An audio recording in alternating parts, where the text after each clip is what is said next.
Good morning. This is the middle of the night from behind the wheel with Glenn. We're from behind the wheel in Gulfport, Mississippi.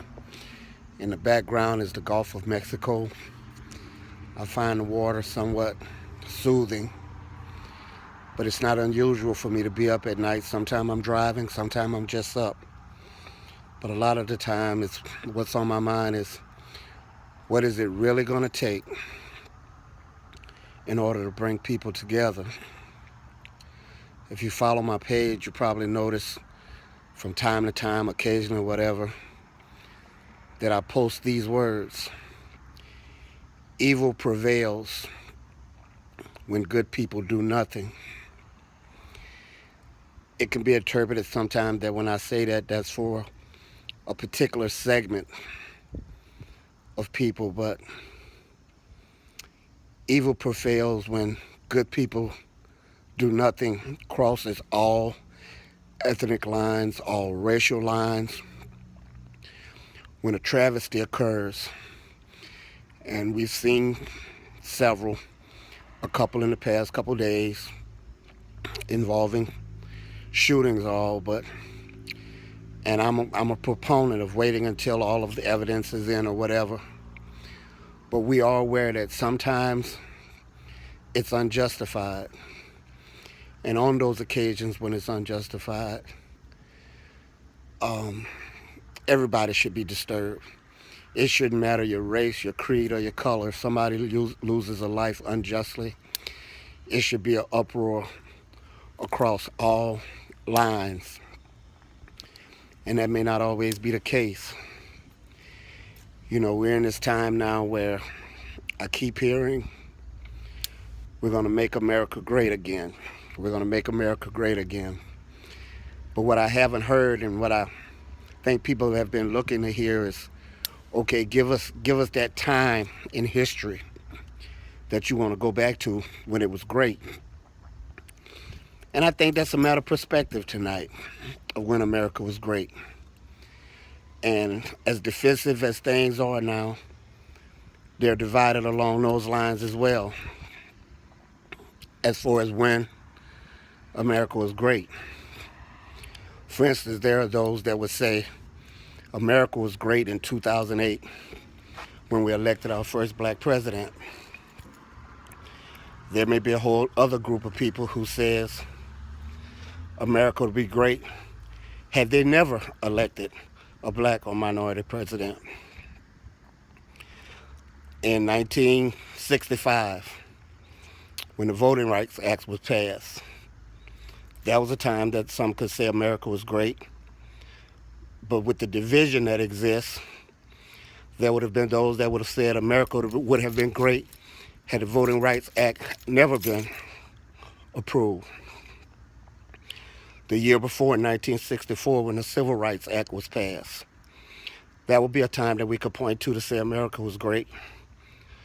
But again, because of the divisiveness, somebody, a whole another group would say America would have been great had the Civil Rights Act never been passed. 1954, Brown versus Board of Education.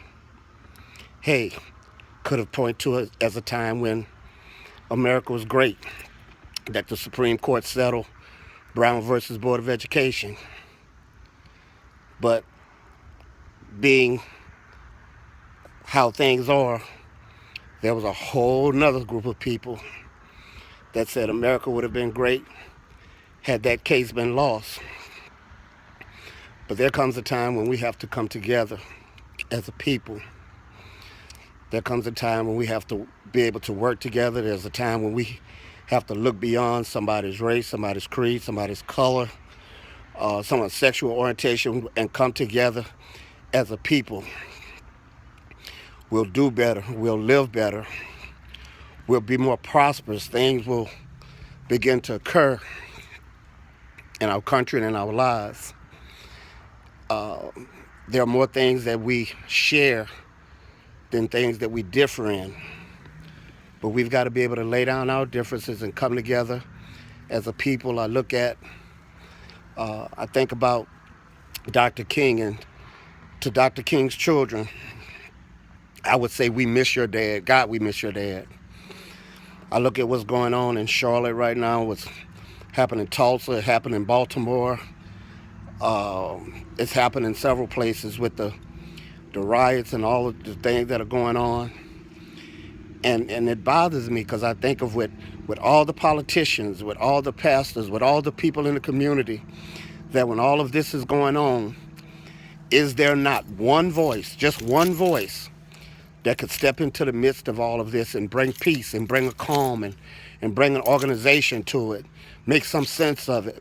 You know, protesting didn't just start, but it was done in a way before that brought results, and not that what's going on now is not bringing results. But I'm just saying that there is a better way.